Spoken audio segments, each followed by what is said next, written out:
Let me show you how to view your Spotify listening history. If you're trying to find a particular song that you listen to or just want to look at your listening history from the past, in today's video, let me show you the process. If this video sounds helpful, make sure you stick till the end and let's get right into the video. Open up Spotify. Now there are a few places that you can view your recent history. If you scroll down on the home page, you'll be able to see the tab called Recents. You can just tap on the Show All option and it's going to show you all of the songs or podcasts that you played on Spotify.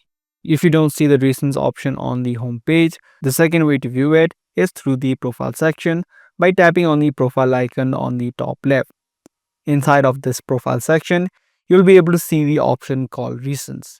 If you tap on this as well, you're going to be directed to the same page where you'll be able to view your history on your Spotify account. This is going to be a mix of songs, podcasts, and even playlists that you've created. It could be also a mix of blends, and if you have invited collaborators to a particular playlist, those sections could also show up in your Spotify listening history.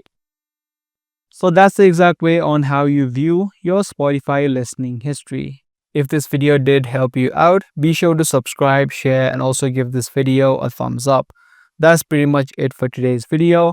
I'm gonna soon be back with more.